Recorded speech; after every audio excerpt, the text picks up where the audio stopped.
You know what time it is. It is time for your source for fantasy hockey news. It's the Wednesday edition of the Locked On Fantasy Hockey Podcast.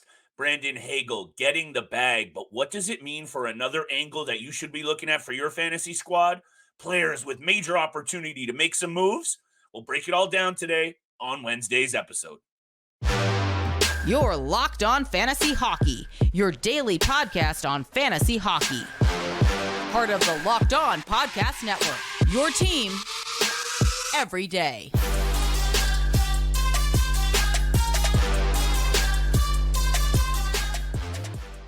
What is going on, fantasy fanatics? Welcome back inside the lab to the Wednesday edition of the Locked On Fantasy Hockey Podcast. I am joined, as always, by my esteemed co-host, Mr. Steele Roden.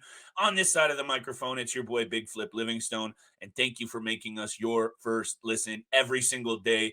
These are the important lead-up moments to these upcoming fantasy drafts. We got to drop some tidbits about our listener league. We got that coming up, Steele, but you know, we got to pay these bills, baby. Today's episode is brought to you by our friends at Bird Dogs. Go to birddogs.com/LockedOnNHL or enter promo code LockedOnNHL for a free white tech hat with any order. You don't want to take your Bird Dogs off? We promise you. Steele, I promise you this, and I promise the listeners on today's episode this. Some of these angles that you and I are going to now dig into ahead of all of our regular scheduled content, mock drafts, and otherwise. This is where I think you can really find some gems. And we're going to talk about on today's episode players in new situations, perhaps, that have opportunity, or players in situations that had major pieces move out around them. And now some ice time is opening up, some opportunity to take on a top 6 role or maybe a top 4 role. If you're looking at blue liners, I don't know who you got, but we're going to start today's episode with Mr. Brandon Hagel of the Tampa Bay Lightning. That's a major extension, Steele. That's a $6.5 million AAV, up from his $1.5 million annually. He had career highs last year. Let's talk about this player, and then let's get into some of these guys that have huge opportunities to make some noise this year. Yeah, absolutely incredible for Brandon Hagel. A little early birthday present, turns 25 on August 27th. So happy birthday to Brandon Hagel, and what an accomplishment to sign this contract. 8-year deal, 6.5 AAV, like you said.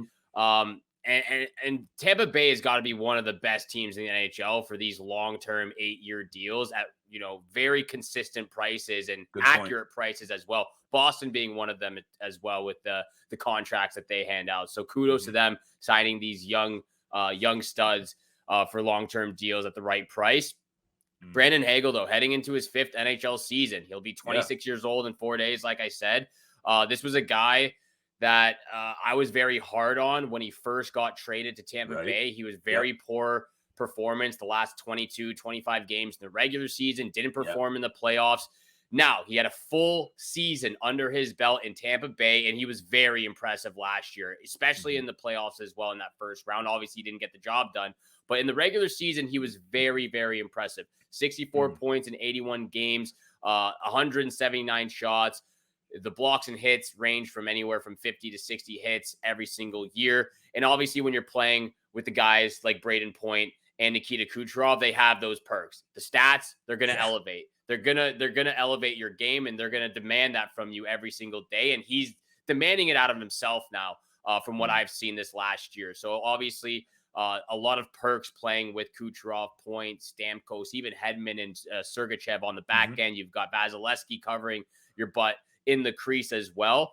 Just looking at where he was drafted last year, his ADP was 264.1. That was going in the last round, round 20. He should probably be going in the 8th, 9th round this upcoming season. But just looking at, again, where a few of these other players are getting drafted, that's exactly where I would be drafting a guy like Brandon Hagel, because I think he can even get higher than 64 points playing with Kucherov and Point. So, you know, when I was looking at his percentage on the rostered teams in Yahoo, he was at the end of the year, he was only rostered 55% on Yahoo. That's a little low for me, especially what he was accomplishing last year. So Brandon Hagel deserves the contract. And it always, you know, you can maybe talk about it being a little bit too much right now, but over time, it's going to work out. It always seems to work out for the Tampa Bay Lightning. Yeah, that's true. It does. And I think also what's interesting, and this is the point we're going to segue into the rest of this conversation, is, the Plats of the world, the Killorns of the world, some of the pieces of those couple of cups, they've shifted on from some of these names. And this Yeah. obviously frees up opportunity for guys like Brandon Hagel to really make a name for himself. And I think he did that last year, proving that I think he had that one really good year with the Chicago Blackhawks. Scoring the 21 goals, 21 25. goals Yeah. in 55 games. So I think that there's going to be this opportunity for him here. And that's what we're going to take this conversation on for the rest of the episode, is that opportunity for guys like Hagel, where some pieces have moved on or they've come into a new landscape and now they have even more opportunity. Hashtag Morgan Geekie. But when it comes down to the Tampa Bay Lightning, Steele, I think aside from the quality of the players you mentioned up front, Braden Point, Kucherov, Stamkos, I also love what Anthony Cirelli brings to the table. I really like Nick Paul, Tanner Jeannot, Connor Sheary they've brought in. Yep. This is a balanced forward group, but the reason why they're allowed to do what they can do is because they got they got Hedman and Sergachev and one of the best goalies on the planet in Vasilevsky holding them down on the back end. So am I ready to say they're ready to run it back and win another cup? I just think there's so many other good teams around them that I'm not really ready to do that, but they're going to be right there, Steele, as a team in the East. They're going to be a playoff team. And I think that just brings quality to pieces like Hagel because they're in a good situation to win and, most importantly, score goals. So I think this Brandon Hagel contract makes a lot of sense. There's a changing of the guard here, right? I want to mention that to you off air. Yeah. Killorn moving on, that made a whole lot of sense. You're putting the money into a younger player that is probably a lot more important to your overall offensive success. No disrespect to Alex Killorn, who's coming off a really good year. But also what I love about Brandon Hagel, and you mentioned it, 58 block shots, 68 hits last year. For a guy with a 30-goal, 30-assist caliber, you don't usually see peripherals that high. Also, 6'2", 180 pounds. This guy might start to throw his weight around a little bit more if he gets even more ice time, which I think he'll do. But I just want to hit me with your take here before we move on to these players with good opportunity that could succeed. We'll get there right after the break. What is your projection for the Tampa Bay Lightning? I gave you mine. They're still a playoff team, right? Yeah, I think they're still a playoff team. When you have Vasilevsky holding it down, holding the fort down in the blue paint, that gives you, again, one of the best chances to make it in the postseason. For me, like I said, I feel like it's going to be 5 teams from the Atlantic Division making it in the postseason. That being Toronto Maple Leafs, Tampa Bay Lightning, Florida Panthers, most likely. It's again, the Boston Bruins for me right now is a huge question mark. Okay, let it out. I'll throw the Boston Bruins in there for now, and then I'll throw the Buffalo Sabres in there as well. I think they're going to be that team that squeaks in very last in that last wild card spot. So I think 5 teams from the Atlantic are going to make the playoffs. And of course, Tampa Bay is going to be one of them. They've got Vasilevsky. I think we can expect a bounce back season from Victor Hedman as well. Even though Mikhail Sergachev is taking the reins a little bit, Victor Hedman is still a very sound defenseman in this league. Oh my God. And then we just mentioned all of those other names up front: Kucherov, Point, Hagel, Stamkos, Cirelli, and many, many more. The team's a playoff team for sure. Yeah, I agree. And we'll get to our playoff predictions. I think you and I we'll go division by division, top to bottom. Prediction on wins, points, and where they finish. Stay tuned and keep it tapped to the Locked On Fantasy Hockey Podcast for the rest of your draft preparation, which will continue right after the break, where we take a look at some situations on teams for players that are going to have a big opportunity to step out as major fantasy pieces. Steele, I got a little intrigue, a little secret. You don't know all my players. We'll get to that right after the break, but we got to pay these bills, baby. And today's episode is brought to you by Bird Dogs. You and I, Steele, are loving our bird dogs. We got a couple of pairs in the mail. I gave one away to my stepdad. I'm not kidding you. The tagline is, you won't want to take your bird dogs off. Every time I see this guy, he's rocking the bird dogs. They make you look good. The stretch khaki shorts are designed to fit slimmer through the thigh, giving you that truly sculpted look in your leg. Bird dog shorts do the exact same things as Lululemon, but they fit way better for the boys. They fit better than regular shorts, and they're made of a stiff, non-restricting cotton that makes you feel good and look good using that anti-stink sweat wicking fabric that keeps you cool and dry all day long. You got to be checking out Bird Dogs. Go to birddogs.com/lockedonnhl. Enter promo code LockedOnNHL for a free white tech hat with your order. That's birddogs.com/lockedonnhl or promo code LockedOnNHL for a free white tech hat. You won't want to take your Bird Dogs off. We promise you. And thank you so much for making the Locked On Fantasy Hockey Podcast your first listen every single day. We are a part of the Locked On Podcast Network, where you can find your favorite team from all four major sports leagues, including the NCAA, your team every single day. And before we get into those big NHL opportunities, remember, continue to DM us on our Twitter account, LO_FantasyNHL, continuing to take all of your, get all of your information as possible, name and email as which league you want to be a part of, casual or competitive. We've already got 8 returning participants from last year's fantasy league. We've got 5 or 6 new ones already. Again, just continue to DM us. We'll write you down on the list. We'll get all your information and we'll get you sorted into the Locked On Fantasy Hockey League Listener League Year 2 edition. Can't wait for this upcoming season. Yes, sir. All the details coming very, very soon. But that's the most important. Make sure you're DMing us with your name and email so we can jot you down on the list. And if you don't mind, Flip, I'll just get right into my first player for biggest NHL opportunity. This is a guy that we've talked a little bit about, that I've talked a little bit about, and that's Jonathan Drouin of the Colorado Avalanche. Now, had a stellar career in the queue. 213 points in 94 games in his last 2 seasons. And, you know, again, this is a guy that actually played for Tampa, was drafted by the Tampa Bay Lightning, first round, 3rd overall. He had a chance to play with a few studs in Tampa and really botched that opportunity. Really botched it. You know, had a little bit of an attitude. He has botched a few. He had a little bit of an attitude. Turns out Tampa Bay didn't want any part of that. They trade for Miguel Sergachev. Look where they are right now. Wins a couple of cups, banging out. So he gets traded to the Montreal Canadiens. Played pretty decent to start the first couple of years, but then the injury started to creep in. His mental health was starting to drag a little bit. But now he is reunited with Nathan MacKinnon, who he was playing for the Halifax Mooseheads in the queue. And they were getting that chemistry going. Joe Sakic knows exactly what he's doing, bringing this kid into Colorado. He's 28 years old. He's still in his prime. This is a dark horse player for sure. Yeah. But if we can get a glimpse of 2017, 2018 Drouin, I think we're all in for a treat, because he's most likely playing on that top line with Mikko Rantanen and Nathan MacKinnon. And like you said just the other day, it's only been 2 years since the Colorado Avalanche have won the Stanley Cup. So for me, again, I'm going to throw it out there. He is a dark horse player for sure. But if we can get a glimpse of what we saw in 2017 with the Montreal Canadiens, as well as that chemistry again with Nathan MacKinnon, this is a guy that I will keep an eye out for later in the draft. I like how you're starting to really fall in love with this angle, because everything you're saying about it adds up, and it's right. It's just, if he for some reason falters it and doesn't get to play on that top line, I'm really concerned after a 2-goal performance last year. But it fits this mold so perfectly. A change of scenery. He's now going to, not like Tampa Bay wasn't a winner, but that was a long time ago. Honestly, I think it was a totally different player. I think Jonathan Drouin now, Colorado is obviously a great fan base, but it's not exactly playing in the meat grinder of a media SHIT show that is Montreal, especially when you're a francophone back player.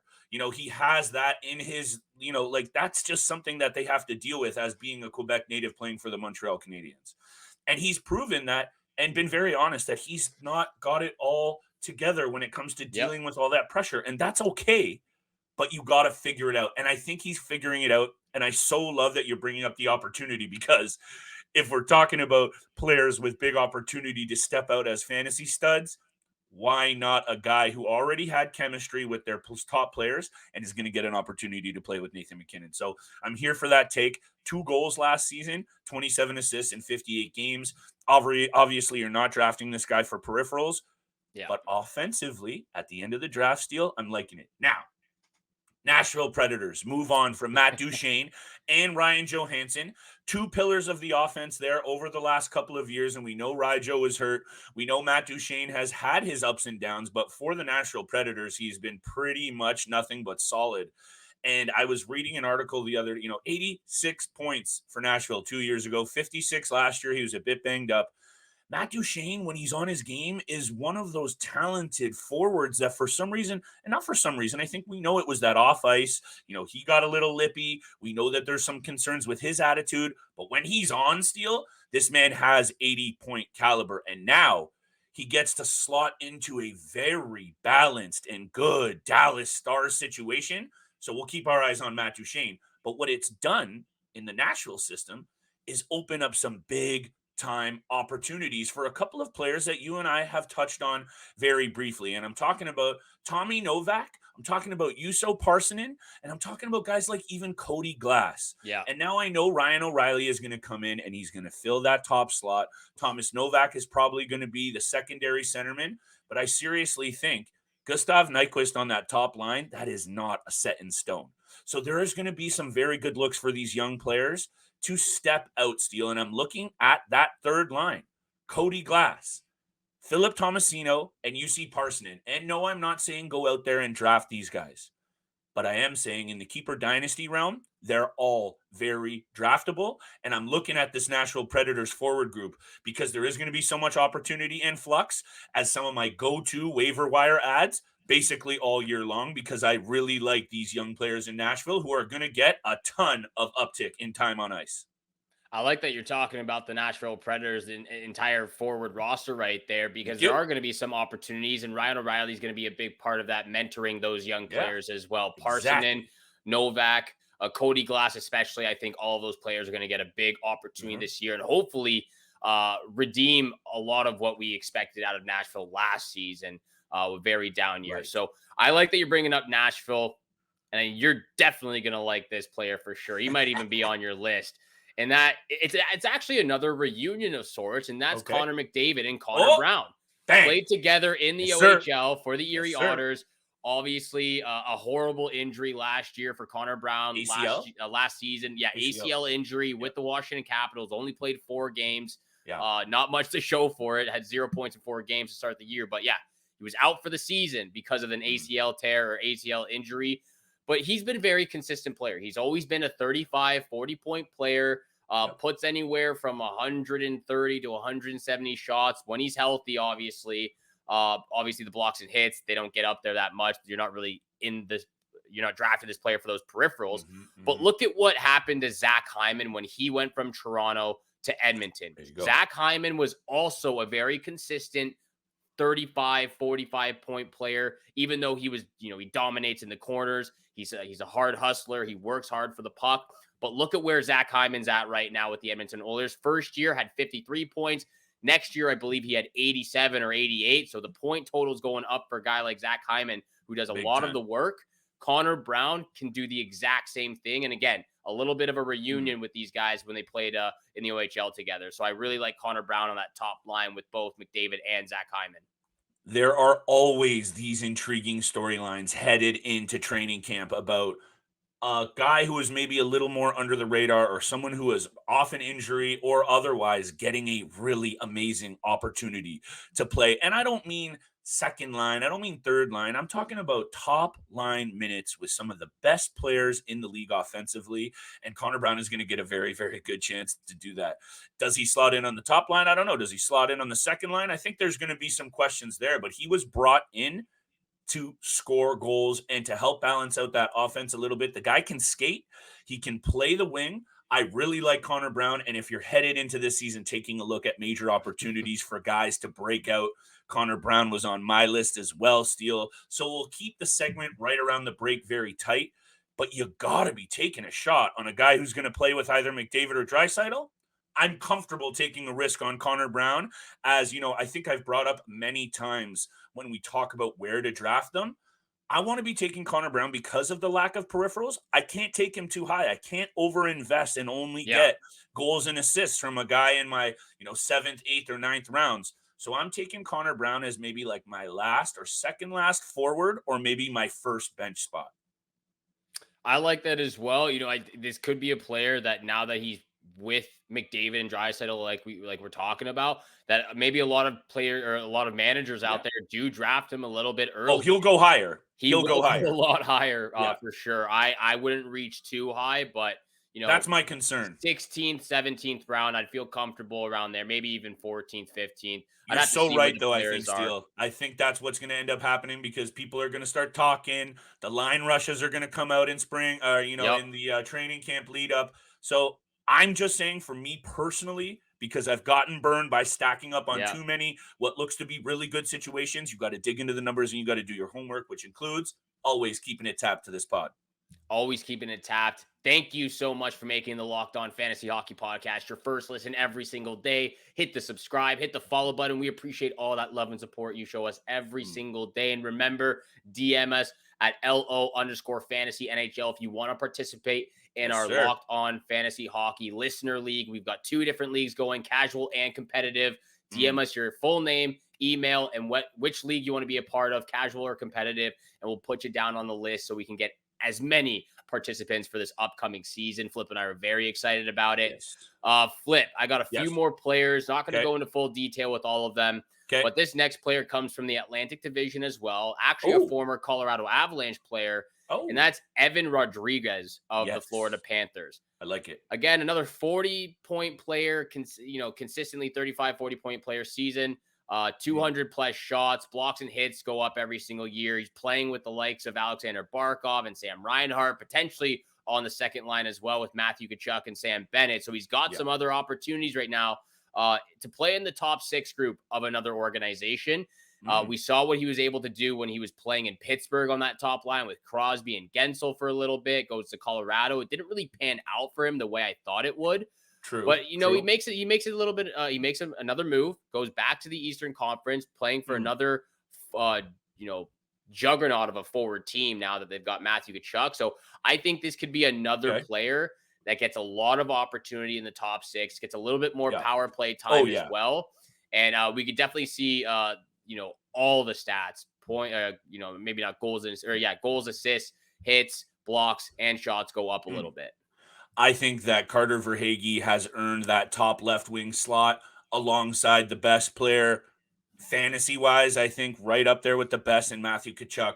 But their top 6 forward group is solid. And I think that's the point you're really getting at here is Evan Rodrigues is going to get a good opportunity to make a name for himself on the Florida Panthers. He's done so on other squads, his cup of tea with Sid and Pittsburgh as well. He's also proven that he was able to go up and down the lineup, Steele. He can really play anywhere you put him. And I think actually in some leagues, maybe this has changed, but he was dual eligibility for a while at both wings. So I love the dual eligibility. It's something that I think you and I also maybe need to focus on a little bit in the lead up to the draft. Some of those guys that you're going to be able to swap in and out as those Swiss Army knives. That's how I look at Evan Rodrigues. I look at him as a guy who, he's not a top, 6-7 round guy. But after that, I might be starting to take a real look at him basically because we know the value that Matthew Tkachuk and my boy Carter Verhaeghe are starting to bring as elite offensive pieces in this league. So I really, really like that you brought up Rodrigues. I just want to leave it at this with the Florida Panthers take is, and I've said this before, the book is out on them now. They're not going to be surprising any teams and running straight through to the Stanley Cup final. Are they a playoff team? I agree with you. Yes, they are. Bobrovsky is still a question mark. There's some injuries on that blue line. They're a bit banged up, but all the pieces are there to be a playoff team. Heck, they were real close to a Stanley Cup. So I'm not trying to take away. I'll just leave that little tidbit in the ear for some of y'all Panthers cats who might be drafting Evan Rodrigues a little too early. But a guy that I think you got to be drafting this year, Steele, because of major opportunity, is Morgan Geekie. And I've mentioned this before, and I know you're going to back me up on this, and it may be a little bit by default because of Krejci and Bergeron being out of there. And you and I are both on the train of a decline from this Boston Bruins team. They still have David Pastrnak. They still have Charlie McAvoy, Hampus Lindholm, and the best goaltending tandem, at least on paper, in the entire NHL. So my boy Morgan Geekie is also 6'3", 200 plus pounds, and only 25 years old. And I checked that one, Steele. He's 25 years old. He's a good Manitoba boy. 28 points in 69 games doesn't exactly jump off the page, but he throws his body around, which I think you're going to see a ton more. All of these peripherals, though, Steele, I don't think it's fair to assess him because of the reduced roles that he had, and he's not going to be having a reduced role anymore. He might actually get a real look to be the number one center in Boston. That might be a bit of a bold take, but he's going to be right there as at least the second line center and maybe even getting some looks with the pasta man. And if that happens, Steele, you're going to be thanking me, whoever drafts Morgan Geekie. You'll be in the DMs thanking your boy Big Flip because it'll pay off for you big time. Number one center might be a little bit bold, but I'm with you for the second line center. You know, I like my bold definitely takes, definitely get some opportunity as a second line center, switching out with Charlie Coyle. I agree with you. Morgan Geekie was one of those guys last year that, even his small sample size with the Seattle Kraken, I liked what he was able to do there. And again, very young player, still has a lot to prove right now. I've got a few players left right now. I'm not going to go full detail. Two players, though, come from the same team. Toronto Maple Leafs, Tyler Bertuzzi and Max Domi. Obviously, a big opportunity for both those guys. One of them playing for money, one of them playing for home. Max Domi wants to be a Maple Leaf. He wants to have a good season so he can sign a long-term contract with them. So he's, that's his reasoning right there. Yeah. We know what Tyler Bertuzzi brings to the table. Again, a big concern with him is injury. It's the injuries. If he can stay fully healthy, we know what he's capable of. He's capable of 70 plus points. He's capable of over 170 shots. He's capable of many, many things, especially the grittiness and physicality of what the Toronto Maple Leafs need right now. So I'm gonna leave it at that. I have a player, though, that I really want your input on, who could have a big opportunity, but he's a veteran right now. He's a veteran in the league. He's on a new team. Blake Wheeler of the New York Rangers, getting an opportunity on the second line with Artemi Panarin and Vincent Trocheck. To me, that's interesting. I don't know how big of an opportunity is, if he's, where he would fall in a draft. Like, he still puts up some decent points, 55 points in 72 games. Peripherals are, not great. 125 shots last season, only 35 blocks and 50 hits. Where would you think a guy like Blake Wheeler playing with those guys on a way better team than the Winnipeg Jets, where would he fall? This is a really good question, Steele, because obviously this was their major move in the offseason. He's had to really carry that Winnipeg team at times. And I know maybe the last year and a half, there's been some off-ice things. He has maybe it was a couple of years ago, they stripped the C off him. Maybe it's, 2 seasons back. But, there was a lot going on in Winnipeg that you and I just couldn't quite put our finger on. And Blake Wheeler was one of those guys, because when you look back at his numbers, 78 points, 69 points, 74 points. And then in 2018, 91 points, 2019, 91 points. This is a guy that we know can get it done in the NHL at a very, very elite level. And I think him falling into the New York Rangers system and not having to be even the second or third guy in New York could actually be huge for him. But I'll also say this before I spit out my answer on where he falls, because I promise I'm getting there. Blake Wheeler is also now, and I'll double check this one, 37 years old in 5 days. Thank you. 6 He's days. going to be 37 years old, and there is a lot of mileage on that body, and he has been banged up at points in his career. So I'm just a little bit, you never really draft based on injuries. I'm always with you on taking the best available player. Blake Wheeler, though, I'm just a little bit concerned if he does get off to a slow start. There's also no telling if he gets bumped down that lineup, because they don't actually have too much invested in him. I believe it's just a 1-year deal, but I'll leave it at this. Same kind of thing where I'm talking about those last couple of positions in my forward group. I'm going to throw Blake Wheeler in there and maybe the last couple of rounds of this year's draft. Yeah, that seems to be the trend for Blake Wheeler at the start of the season. Always starts off slow and then really picks it up towards the new year in the second half of the season. So, this could be a guy that you pick up off the waiver wire every now and again, especially on one of those hot weeks where they've got 4 games or something like that. Do you have any last players that have big opportunities before we wrap this show up? I'm sure there's others. I guess I just wanted to leave it at this. You and I are talking about early line projections in the end of August. Training camps haven't even started yet. These are the lines that make the most sense. These are the lines, that are out there on Daily Faceoff.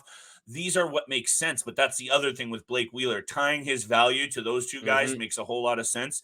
In Trocheck, and you said, I think it was Panarin. Yeah, that obviously he becomes a very draftable player if that's what actually ends up happening. But these are some of those things that don't just do your research now, make your notes, and then go to draft. You got to be tapping in every single week. And the serious GMs are tapping in every single day, Steele, just like you and I. So Blake Wheeler, I'll be keeping my eyes on him, because in training camp, if there is any issues if he gets banged up at all, I'm staying away from that man. Every week and every day, you got to be tapping into the Locked On Fantasy Hockey Podcast. Thank you for making it your first listen every single day. Again, make sure you're tuning in Monday, Wednesday, Friday till the end of August. And then once September 1st comes around, we're back to 5 days a week, Monday through Friday, 7 o'clock in the morning is when you can find our episodes. Thank you so much for tuning in for today's episode with Flip and I. Have a great day. Good luck with all your summer bets out there. And we shall see you back here again on Friday. Peace.